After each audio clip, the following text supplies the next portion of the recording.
Hi, and welcome to How to Ruin Your Own Reputation, the show where I talk to people who either have unusual jobs or are living lives that some people don't quite understand and are living it unapologetically. Today, we're talking about a subject that I am completely fascinated by and also a little skeptical about. My guest is Bob Ginsberg. Bob began investigating mediumship and all evidence of the afterlife back in 2003. He's an author, a radio host, the founder of the Forever Family Foundation. And his own personal deep dive into the afterlife came from experience that he had with grief and loss. And we're going to talk about all of that. And because I have a ton of questions. I want to know, are mediums real? How can we tell the real ones from the fake ones? What happens when you have a near death experience? Can the people we love and lost visit us? How do they visit us? What happens when we dream about them? So many questions. So we're just gonna jump right in. I'm gonna say, welcome, Bob. Thank you so much for being here and talking with me tonight. It's my pleasure to be with you, Marcy. Thank you. So as I said, I've got a ton of things I want to ask you about, but I think it's really important that you share what it was that led to that inspired your research into this topic. Because I think, everybody at some point thinks about the afterlife, either for them or for other people, but you really took it to the next level. So if you could share what led to that, that'd be great. Well, you mentioned that you're an open-minded skeptic, and that's certainly what I was. If we were having this conversation 20 years ago, I would have thought that I'm nuts, because I didn't believe in any. I was a left brain thinker, if I couldn't perceive it with my own physical senses or it made no sense, I just, couldn't believe in it. So, yeah, I mean, like you mentioned, people sometimes contemplate what happens after they die. I mean, people are lying if they tell you they never thought about it. But my experience was, came out of trauma, the loss of my daughter, back in 2002. And even though I didn't believe in life after death, the circumstances propelled me, to search. I mean, for instance, the morning my son and my daughter were involved in a horrible car crash, and the morning of the accident, my wife sat up in bed trembling at 3 o'clock in the morning, and I said, "What's the matter?" And she just staring straight ahead, and I said, "What's the matter?" She couldn't talk. Then finally, she said that something horrible was going to happen today, and I said, "Well, what does that mean?" And she said, "I can't tell you, but something utterly devastating is going to change our lives today." So I took it seriously. And the reason I did is because in all the years that we were together, she had other intuitive visions or precognitive moments. And every time that she told me about it, the events played out exactly the way she said. I mean, exact. They were all good things. But then, so once it told me if she was right then, she could be right now. And to make a long story short, I checked on my 3 children throughout the day, and at night I let it slip from my awareness. Okay, it was nothing, and we were sitting in a restaurant. We had 2 cars and went home, and my son and my daughter were in one car, and my daughter didn't survive her injuries, and my son had serious injuries of his own. I was in a coma. So when it became clear, down the road, it must have been a month or two when I started to come out a little bit from the shock that I was in. I remembered that night. And I said, well, wait a second. How did my wife, Fran, know? Because she knew. So that started me. I dropped everything. I was in the corporate world. I wasn't, doing anything like what I'm doing now. And I started traveling across the United States, meeting with scientists and medical doctors and researchers that studied consciousness. I wanted to know if it was possible, if credible people actually had evidence that our minds or our consciousness or our soul, whatever you want to call it, can extend from our body, elsewhere. I wanted to know about it. And I started to find out information that was blowing my mind. And one thing led to another. First, you have to show that our minds connect independently of our brains. And that's why things like the power of prayer or distant healing or telepathy and intuition, that's why these things can take place. So if your mind can operate independently of your physical brain, then when your physical brain is no more, your mind still is, your consciousness still is. And that's why, you can believe in life after death, because the evidence points to that. So, I was very much like you. I still today, even though I'm at the point where I have absolutely no doubt that there is life after physical death. I think the value of that, I still remain an open-minded skeptic in everything that I do, 'cause I just, I mean, you mentioned, mediums before. I've spent 20 years evaluating mediums to see if they Okay. really can do what they claim. And what I found over the years is that roughly, and I put this in my medium explosion book, 10 to 15% of the mediums can do what they claim. That means 85 to 90% of, can't. So, and so it's been a long journey for me. I mean, I'm still learning. It's 20 years and I learn, every day. Mediumship is just one piece of it. Well, I think it's interesting that you come at it from a scientific perspective. Like you went searching to see if you could find scientific evidence. You spoke to doctors and things like that, where I think a lot of people would hear this before listening to you and learning about you and think it must be a religious thing or a spiritual thing, and I think that's a big, big difference because one, when it's religious or spiritual, it's really going by faith. There doesn't have to be any proof. Right. There doesn't have to be any evidence. But You you know, wanted more than that. You wanted something more tangible. Yeah, and for me, that's what I needed. Faith in religion, or blind faith is perfectly fine for some people. They just have an inner knowing, but it wasn't for me. I mean, Right. I needed science to convince me, and that would open up. I mean, I was having things happen all around me that I couldn't explain, after death communications and so forth. But since I didn't believe in it, it didn't fit into my frame of reference, and I either ignored these things or I dismissed them until it got so overwhelming. I would say it took about 7 or 8 years after we started the foundation. I mean, I was very much a hypocrite. I was giving talks and lectures to people and in grief and other audiences talking about the evidence when I myself had not moved into that. I think it's a progression. People like you mentioned that have blind faith, a lot of them, when you ask them if they believe in an afterlife, what they really mean when they say yes is that they hope there's an afterlife. They Right. haven't seen any evidence, but the religion told them, or clergy told them, or educators told them. So, but then if sometimes that hope, that vague hope, moves into belief, and then sometimes the belief turns into a knowing, and a knowing meaning that there's absolutely no doubt. And the way you can reach that knowing stage is you could have a profound personal experience that turns your way of thinking, or you could take the route that I did of just reading and reading and reading and learning and and that Mhm. so there's different pathways you could take. But you said that you were hit inundated with these messages. So what did that look like? Well, you know, it's it it it started off when my daughter was she passed when she was 15. When she was 13, she made a pact with her best friend that if one of them were to die, they would make up a sign that they would leave for the other one, so the other one would know that they still existed. And of course, I didn't know this. I mean, what 13-year-old makes pacts about that? I found out, well after Bailey passed. But her sign that she gave her friend was she was going to take a blue magic marker and she was going to leave it in an unusual place. And her best friend, after the funeral, came up to my wife and asked if she could tell her something. And my wife said yes. And she told her that story. And she said, I came home from the Mhm. funeral, I walked into my room, and neatly placed on my computer keyboard was a blue magic marker.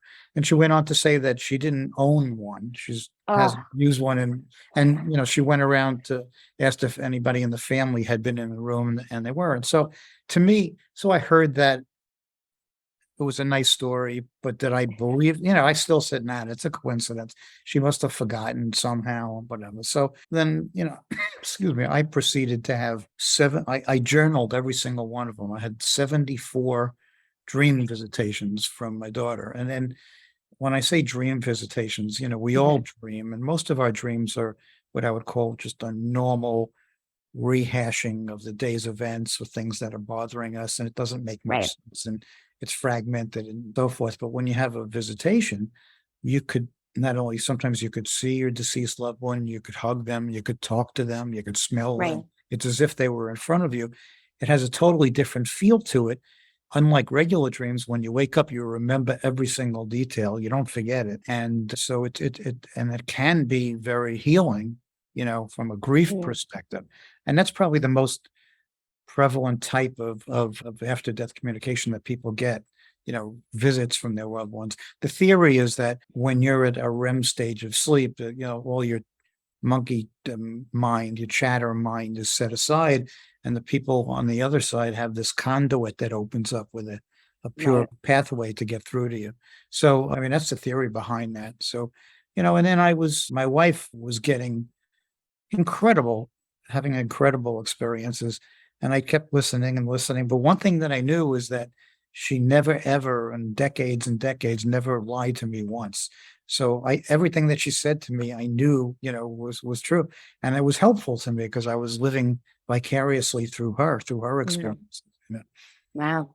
Well, it's funny because, well, not so funny, but I've always heard that if somebody that died visits you in a dream, that they're visiting you. And I found that with me, so I lost my mother and my brother years and years ago, and I was very, very close with both of them, and I'm still gutted from it.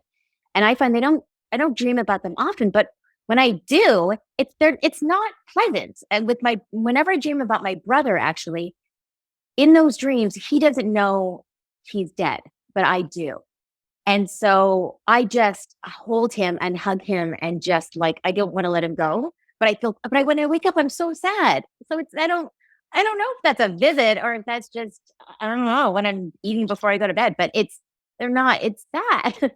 So I don't know if those are, and that's when I'm like, is it? I don't know. Well, I mean, the sadness might come from, your realization, that they're not there in the physical anymore, but if you could change your frame of mind, that and look at it as a blessing, that they are getting this chance, it might be different. Also, sometimes they might try to get through and you're having one of those discombobulated, dreams, but they just like pop into it. It doesn't make any sense that they would It's pop. like, hey, just pop it in and say hi. And then I Yeah, go it's just, out. that's it. And then then they go again, so, but my wife passed 2 years ago and I still have disturbing dreams that they're not dream visitations, but it's my own working out my own stuff, things I should Right. have done, I just should have, and those are sometimes they could be very sad, as well, but I don't look upon those as visitation dreams. I've had visitation dreams, one or two from her, and they're profoundly different than the others. Right. Now, going back to what you said, wait, latest teacher, going back to what you said about mediums, Yeah. when you were mentioning mediums earlier, and you said that only 15% of them are legit. Is there a way of just the everyman kind of going and knowing, or are there like things you could ask? Are there Yeah, well, you can do? we take a scientific approach to it because what I after meeting with this that studied mediumship in various universities, I took copious notes and I paid attention and I developed my own system of evaluating the evidence that mediums provide to figure out if they're guessing or or they just feeding back general stuff and so forth. So what we do is we have a medium certification evaluation program and it's very difficult, there are applications, there are interviews, and if they finally make it to the point where we agree by committee to evaluate them, we maintain a pool of trained sitters being people that are getting readings from mediums. Right. And we teach them what a medium is, how mediums work, what's general information versus specific information. And they have score sheets. And as the medium is giving information, they're scoring the information.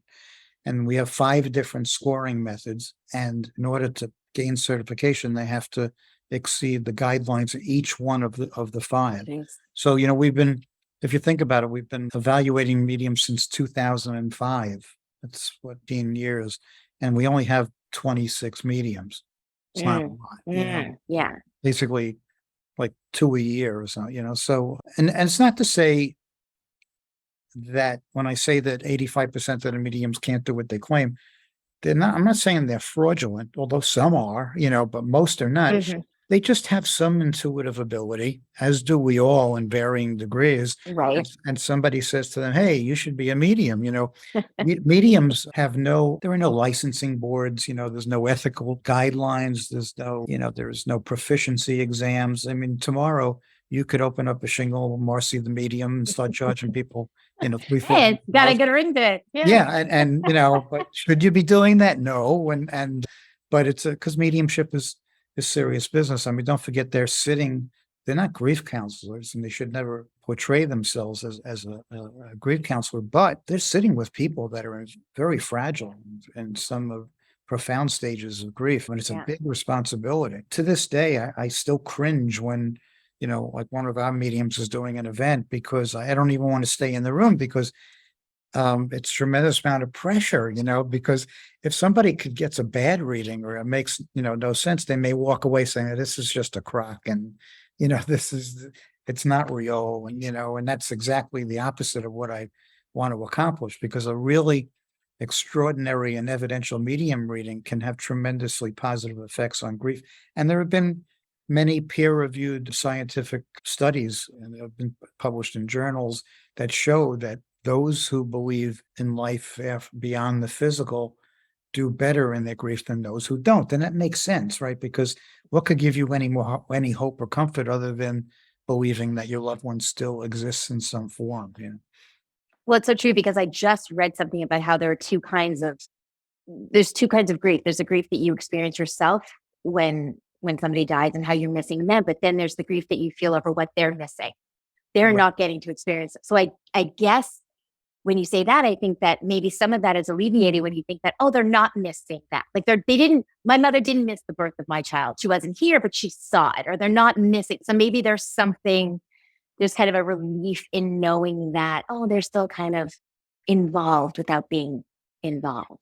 Yeah. And they're not. Not enough. Not enough for me. I mean, I'll tell No. you that right now. I mean, I'll just say just one thing. I think that whenever I share something about the people I lost, there's always, and I know it comes from a really good place, but people always say one of two things. They either say they're with you in spirit, right? Which I'm always like, well, that's not good enough. Like, I don't want them here in spirit. I want them here. It's not good enough. Or they say, well, they're watching you. They're always watching you. They're seeing what you're doing. They're proud of you. And then that's when I think, I don't want them seeing everything. Like, Right.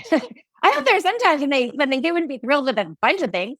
So it's that, but there is something to the idea that they're involved in some way. I don't know. I think it makes you feel better. Whether it's real or not. I think if it makes you feel comforted, why not? Yeah. Well, I used to take offense when people said, "Well, they live on in your heart." I don't want them living on in my heart. I want them living on. I want to know that they're Exactly. It's But right. It's like, yeah. But I think that, I mean, a lot of people ask the question that you just asked, and that is, are they always with us? Most of the evidence seems to show that they got a lot of stuff to do over there. Right. They're not sitting there watching you go to the bathroom. It's like, but when they That's so funny. feel you, when they feel that you need them, or you're especially sad, Oh. they're empathic, and they can feel that, and try to get a message through to you. But no, I like that. I like that. Yeah. No, I like that. Somebody actually asked that. I said I was going to be speaking with you, and somebody said, "Can they see us when we're in the bathroom?" I'm like, I don't think they want to see you when you're in the bathroom. No, Like, no. That's funny. I think there's a difference between mediums and psychics. Correct? You're correct. And a lot of people don't know that. So mediums, I could debate this as well, but the statement is that all mediums are psychic, and for the most part they are, but not all psychics are mediums. So you may be able to tell me that I just painted my bedroom because you're picking it up psychically, but that doesn't do anything for proving that there's life after death. It just shows that ESP and telepathy and remote viewing are possible. So, but on the other hand, so there's a difference. And what's one of the questions that we ask mediums: how do you tell the difference? They need to be able to distinguish when they're getting a piece of information psychically, which is considered mind-to-mind communication with two living parties, versus mediumship, which is mind-to-mind communication. Also, it just so happens that one person involved doesn't have a body anymore, but they still have a mind. It's pretty big. It's a pretty big deal. It's a pretty big. Yeah. No, that's So, interesting. Yeah, go ahead. so I mean, we look for specifics, specific evidence is weighted more heavily in our scoring system than general statement. I mean, you could be giving me a reading right now and you say to me, Bob, I sense that you have a great grandmother in spirit. Well, you're looking at me, you can see approximately what my age is. Yes, my great grandma would be 140 at the minimum. So it's a good bet. So, It's now if I was a sitter, and she's told me that my great grandmother was in spirit, I'd have to mark that as a hit because it's true. It's not oh, evidential, okay. but it's true. But if you say to me, Bob, I have your great grandmother Rebecca here, and she was a nurse during the war, and and you got her name and what she did, I have to weight that more heavily than the general Right. information. Too many mediums, they believe, as the ones that aren't skilled, they believe that if they give you a message telling you that your loved one loves you, that their job Right. is done. I want to punch them when they do that. I mean, of course they're going to love you, but first they have to give you the evidence so that you're convinced that you are speaking with them. Right. I mean, yeah, I think the problem too is that we just want to hear that. Right. I mean, even if it's vague, like, that's what people say to you. Of course, they're going to say somebody has cancer. Chances are, unfortunately, in this world, we Right. all do know somebody. But when they say it and they miss you, they love you, they forgive you. I mean, this is what people are dying to hear. So I think you latch onto that and you just want it to be real. And that's when people become vulnerable Yeah, to it. you're exactly right. I remember being, one of those people. I desperately wanted to hear from my daughter, and you have to hold yourself back from latching on to any statement and making it fit when it doesn't, because you're so desperate. And that's the other thing that, there are some mediums that we've certified over the years that have gone on to become very, very famous, and they write books and they do TV shows and they play in arenas with 5,000 people. I hate that, because if you're paying 5,000 people at $150 a pop, I mean, you Yeah, do that. exactly. And, Yeah. Yeah. and your odds of maybe they're going to do 5 or 6 readings for the evening, and your odds of getting a reading are like ridiculously, low. So Yeah. you're going to have 4,995 people going home upset because they thought that because the love that they had for their Mm, deceased loved one was so strong that they would find a way to get through. So right. I, Mm. I really am not a fan of doing these huge demonstrations, because they don't do anybody any good. Do you find that, if somebody is more open to it, well, probably if you're more open to receiving messages, then you'll get them, or maybe you'll get them, but you won't. If you're not as open minded, you won't connect it to that. Like you Yeah, said, you well, missed a whole bunch before you went. Wait a minute, maybe this is yeah, well, maybe this is something. I've seen people, they get to sit there. Usually it's their spouse or partner brings them to see the medium. They didn't want to go.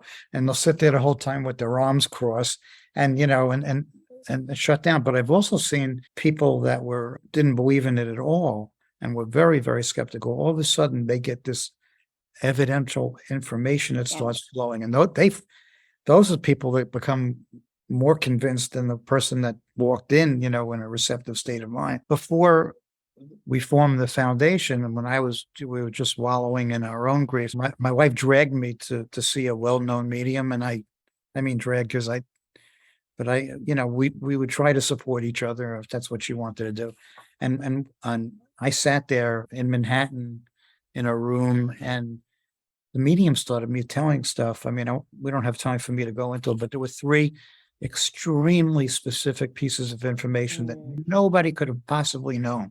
One that just happened like 24 hours before the reading. And mm, I drove home that night just scratching my head. There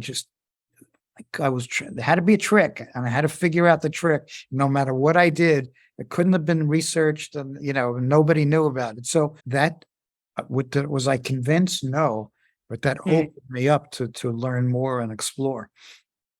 Well, I heard you talk when you mentioned something about how they can see what's going on as it's happening. You tell a story. I heard you on another podcast about the sink. I'm trying to remember the circumstances, but I was doing the dishes And I'll talk out loud to my wife, and I'd say, Fran, I don't care what you say. The design of this sink is like horrible. And then we have a friend. I never ever in all the years got a reading from one of our certified mediums, only because I couldn't trust the information because they know too much about me. But Right. we, but we have a friend that was very friendly with my wife, and I'm friends with her, and she happens to be a medium. But she called me not for a reading, but she said, Bob, I got to tell you something. Fran came to me last night and she told me to mention the kitchen sink to you. And I'm like, Right. shit, I just said out loud to That's her that there's something wrong with the design of the sink. So to me, okay. But when you say that, sorry, but when you say she came to me and she said that, okay, what does that look? How does she hear it? Does she, well, what does that look like? well, mediums all, work in different ways. Some mediums Okay. actually see the person that they're talking to. Others, it's just a voice that they hear. Mm.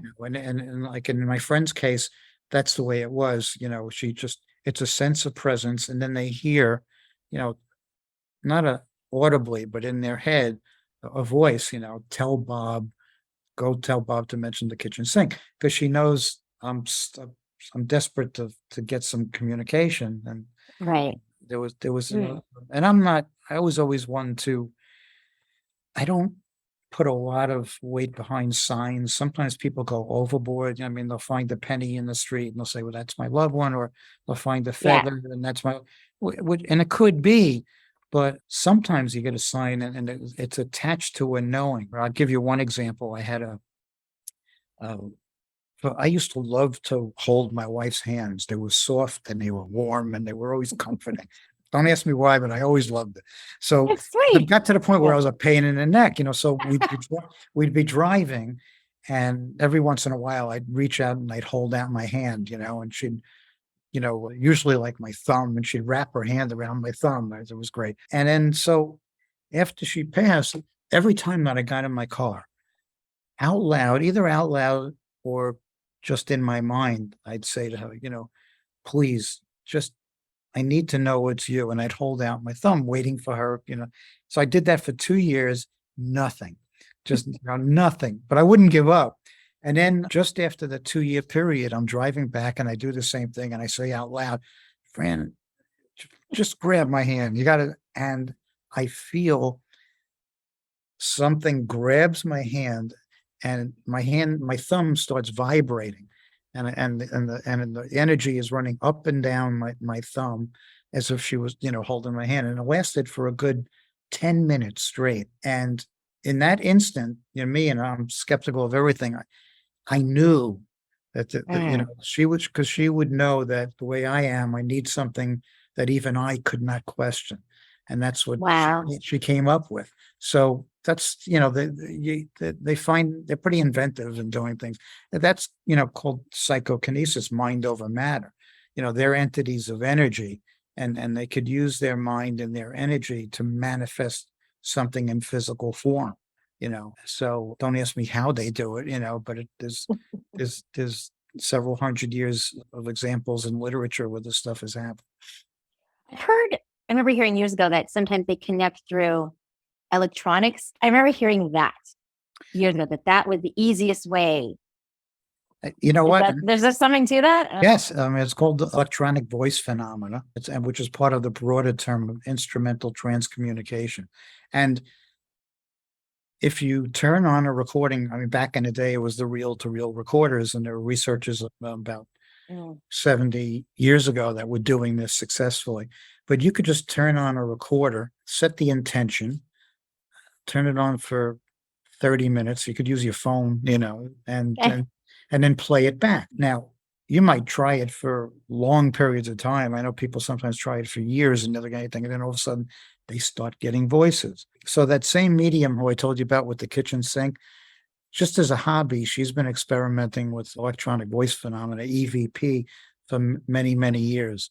So she was very friendly with my wife, and she came to me and she said, "Do you mind, Bob, once a week, I'm going to write down 8 questions, and I'm going to ask Fran these questions, and then I'm going to record it, and I'm going to send you the audio recordings."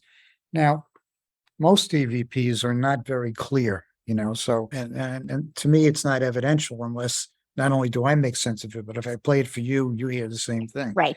So in one recording, she said, Fran, what's the name of the organization that you started? And you hear faintly but clearly Forever Family Foundation. And then on another day, it happened to be my birthday, and Janet, the medium, said, "Fran, do you have any message for Bob?" Then you hear "Happy Birthday," Hey. So those are really thrilling and evidential because it's something that not through a third party and not through a book, it's something that we hear with our own physical senses.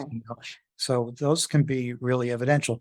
But again, when you never hear the voices while they're being recorded. I don't know why. It's always like that. Interesting. You only hear them upon playback.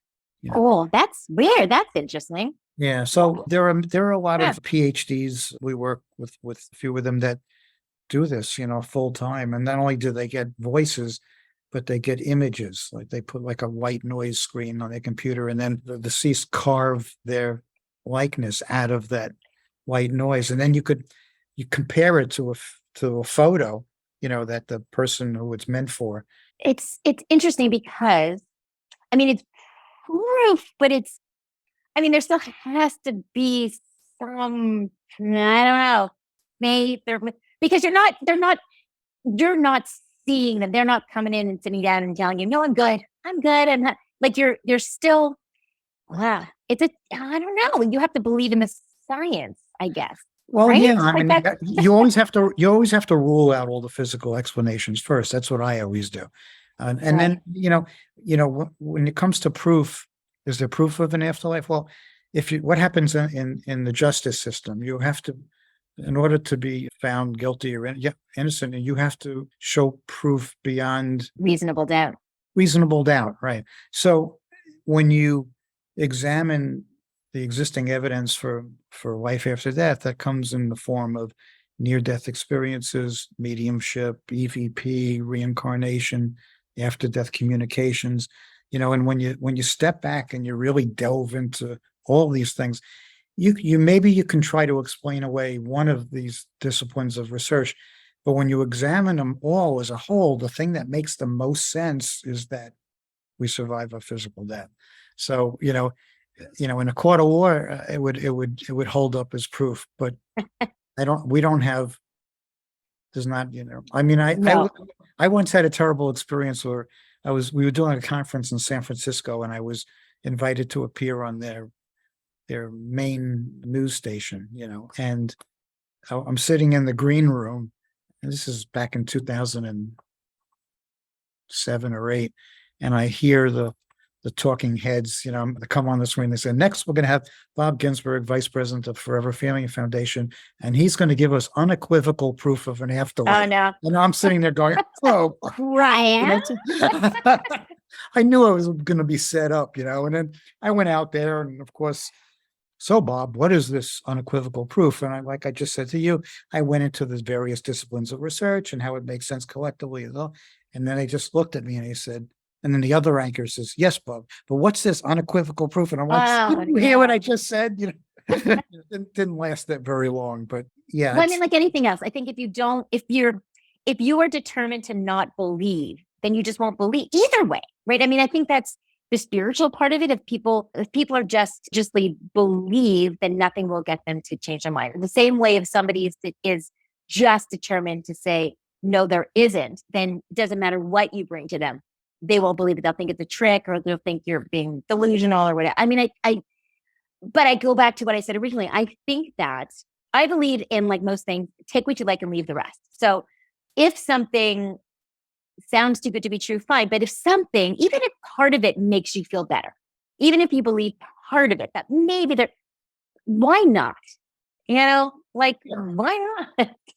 Yeah. And then for some people, that's perfect. That's enough. They don't need any more than that. My wife, she was very interested in the science, and we promoted the science, but she didn't need it. She was very spiritual, and she had this spiritual knowing. That's kind of how the foundation came together, because I was the science side of it, and she was the spiritual side of it. And the foundation is really a convergence of both. When you talk to many of the world's great physicists today, sometimes if you close your eyes, you're thinking that you're hearing a spiritualist because they're talking about the same thing.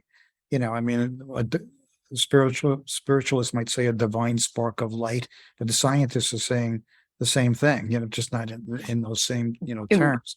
Right. We all come, whether you believe in the Big Bang, or we all come from the same spark of light, and we are all connected, which is the same way that the spiritualists would think. I mean, I think we also have to come to the realization that there's just stuff that we'll never know. Like there's just, you can't, I believe you can't say absolutely yes or absolutely no because we don't know. So that's why I think I'm sort of open, because I won't say I know definitively either way. I know that we were talking earlier when you talk about how some people, you see signs and everything. You talked about the penny. And I know I've heard a lot of people talk about butterflies, for example, when they say, my mother loved butterflies and she collected butterflies. So I was sitting outside having my coffee and a butterfly landed on my shoulder. And I know that's my mother. And it could be, right? Like it could be, but maybe it's just you connecting. I'll tell you something that happened to me. Two things, just because I mean, and I laugh at myself because I think it's ridiculous. But then there's a part of me that's like, even if it's ridiculous, I'm going with it. And it was probably about 10 years ago. And I was listening to music and I was thinking about my brother, as I always do. And he was big into music and he was a big Prince fan, and everyone connects Prince to him. But I was thinking, okay, what are two songs that have nothing to do with Prince that make me think of him that I never think about? And one was by a band called The Fix. It was One Thing Leads to Another. And the other was Honorable Only Heart by Yes. And I just thought of those. And then the next day, I was driving my kids to school and I dropped them off. I turn the radio on. First song that comes on is The Fix, One Thing Leads to Another. And I'm like, oh, wow, that's great. Like, what's that? This is, that was back in the 80s and this is now the 2000s. And then the very next song was Honorable Only Heart by Yes. So the two songs back to back from the 80s. And I just started bawling. I looked at the passenger seat, empty passenger seat next to me. I'm just like, hi, Billy. Thanks for visiting. Now, I'm sure what me, but for me, I took that as a visitation. And you should, I mean, because it was in response to a direct request, and you felt you had that knowing that I'm talking about while it happened. You started to question yourself afterwards, but while it happened, you really had that knowing. And I think, that's a great example of an after-death communication. And many people Okay, would good. say, Marcy, stop. Just go with it. It's like true. So let me ask you this also: when you talk about near-death experiences, and I'll just say this is very quick, but about 22 years ago, I was very, very ill, and I spent a couple of months in the hospital, and I wasn't expected to survive, and I spent 2.5 weeks in the ICU on a ventilator, so I couldn't talk. But right before they put me on the ventilator, I was on the step down. I was in the step down unit, which is like right before you go to ICU. And so I could still talk. And at one point, one of the nurses went out into the hallway and said to my former husband, she's calling for you, but she's not saying your name. And he said, well, what's she saying? And they said, she's calling for Billy. And that's my brother. But my thought was like, did I see him? Maybe. I don't know. He was very protective with me when he was here. So maybe when I was that sick, he was, but then it was also hallucinating. And so who knows? I don't know. But I've always wondered that. Yeah. And now, of course, if you start reading about near-death experience accounts, I mean, it's really compelling because in a true near-death experience, you meet every definition that medical science has for death. You have no brain waves, you have no respiration, you have no heartbeat, you have no reflexes, you're dead. Physical science says you're dead. And yet, what do these people have? Clear and lucid experiences, clear thinking. You wouldn't expect that from a dead or a dying brain, right? And one of the commonalities that not everybody, but a good percentage of people, they see deceased loved ones and they can talk to them.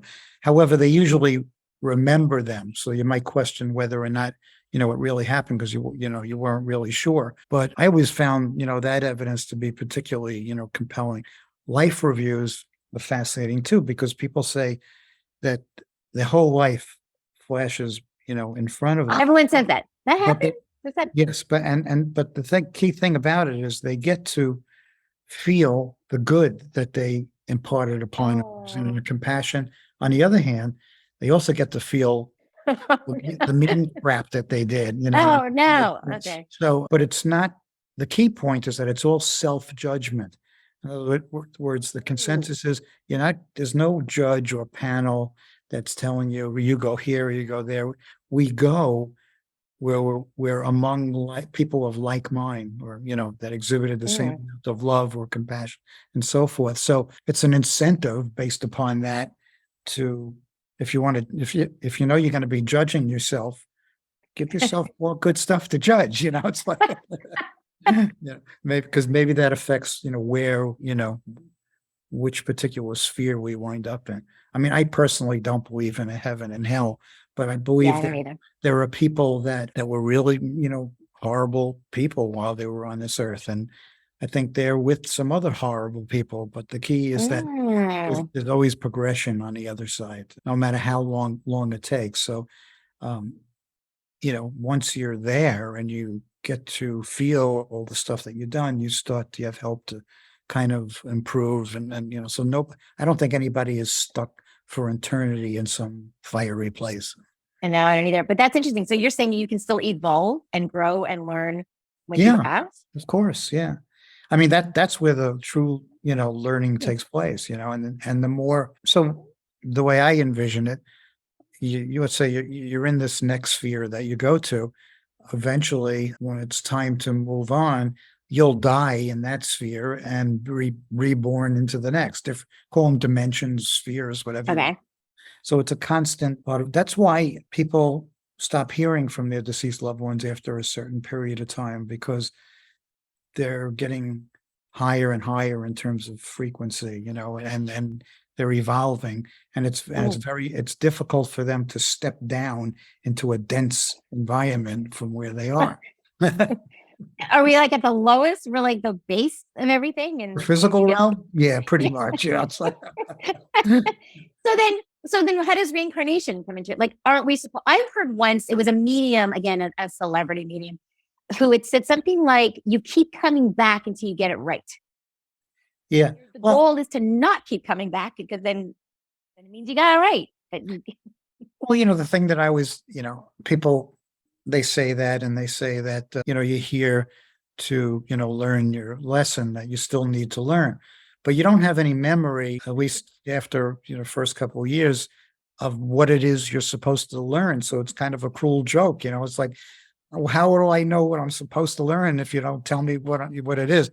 And then, the spiritual answer is that on a higher collective soul level, you know it, and then you bring that back to kind of complete the soul.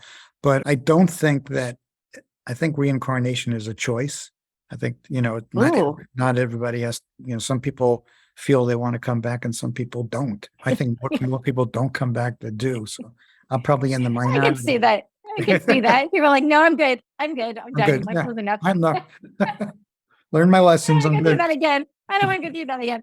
Yeah. Wow. So then who are the people that come to you? What are they looking for when they come to you? What is your foundation? We educate the public about evidence that we're more than our physical bodies. And in the process, we support the bereaved. We're not therapists. We're not grief counselors. We're not professionals with, mental health degrees.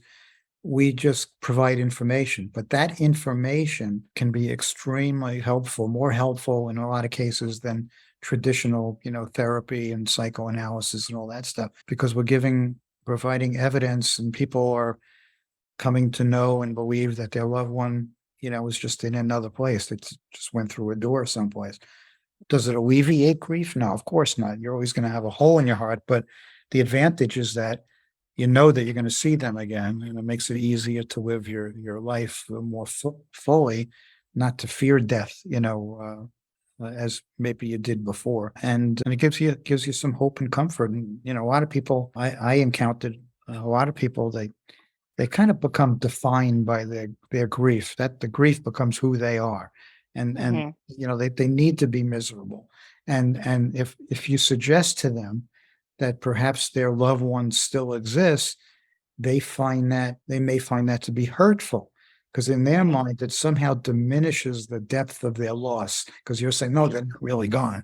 So, right. And those people, it's unfortunate, but they have a hard time, getting on with their life, whereas others who believe the opposite seem to do better. Let me ask you this, just because so you're saying that the longer somebody's gone, the more that they're progressing in the afterlife, and so they don't visit as much. But you're also saying that you meet up after. So then when you die, do you like? How do you find them? Like, how do they find you if they've progressed? If you're still at level 1 at the afterlife and they're like at level 10 of the afterlife. It's sort of, it's like watching one of those penguin documentaries, like there's 500,000 penguins and they all look the same. And the mother comes and she picks them. Deathbed visions, end of life experiences are really compelling. I've witnessed it in my own, with my own loved ones. People that are, let's say, 2 weeks out from their passing or just before passing, all of a sudden you'll see them with their arms outstretched and they start talking to their loved ones. And I believe that we all have help when we cross over, and our loved ones know, it's time, and they're escorts to the other side. When my mother was dying, she was sitting in a recliner and we were sitting in chairs, like an oval shape in front of her. And the seat directly in front of her was empty. And all of a sudden my mother started staring at that chair and talking to her deceased mom. And everybody else in the room just thought my mother was hallucinating. But my wife and I, we knew, because we do this work. And she kept talking to her mother. And then my father walked out from the other room and he saw the empty chair and he sat down in the chair. My mother was as sick as she was, because nobody wanted to tell my father that he sat on his mother-in-law. But we see that time and time and time again, and talk to people that work in hospice. I mean, that's even how they know that somebody's getting ready to pass, because that's when they start seeing their loved ones. I've heard that, another thing I've heard, that babies and pets see spirits because they don't have like this internal editor kind of. Right. Is that a thing? Yeah. And that's sort of, closer to the veil. They were just there, they haven't been indoctrinated into what's right and wrong by society, and they'll just say whatever. That's why it's really compelling when you have intuitive children, or when you have a child that says they just saw grandpa when they never met grandpa, in their life, but they've seen him. Wow. So yeah, I think, and also when it comes to pets, I mean, certain pets appear to be highly intuitive, like there have been experiments done where they followed owners, and when they were about 10 minutes from the house, the dog or cat would go right to the door to wait. They have this inner sense of knowing, heightened senses that we don't have.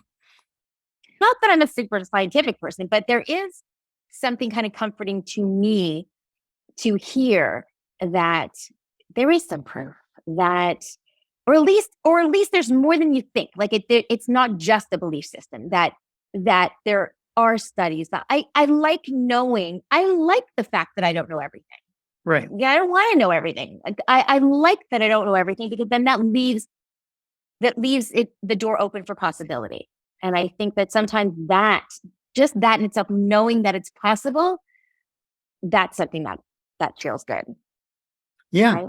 And you just, if you remain open and you just follow the evidence wherever it goes, that's great. Well, that's it. That's it. Exactly. It's so funny. I just have to say this. I don't want to keep you forever, although I could keep you forever. It's funny because I said to my producer, Chantal, okay, if we have any technical glitches, I'm just going to chalk it up to my mom or my brother. And I have to tell you, my phone fell off the stand. So now I've been holding it the whole time. I'm like, I never had problems with my stand before, but is this the first time? That happens. It does happen very often, especially when mediums around. The energy, I've been at conferences and retreats, and all the mediums just blow out the lights, for no real reason. It's so funny. I'm just thinking that's exactly what I'm telling you. Never had a problem before. It's the first time I'm having a problem with my camera stand and everything. So who knows? I'm just going to take that as a sign. So before I let you go, tell people everything about how they can find you.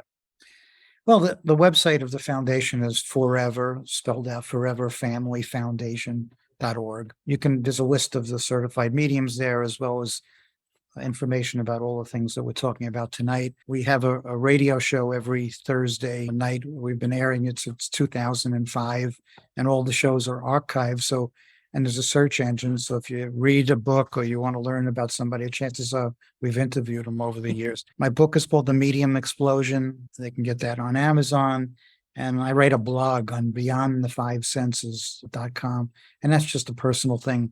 So my head doesn't explode and I get to, you know. I hear you.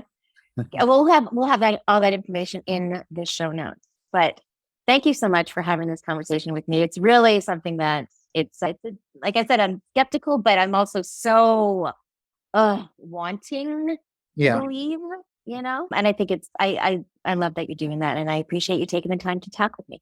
Yeah, it was my pleasure, and you'll get there. You'll get there. Keep working. I'll get there. All right. Thanks, Bob. I really appreciate it. Take care. Bye bye. Thanks everyone for listening. See you next week.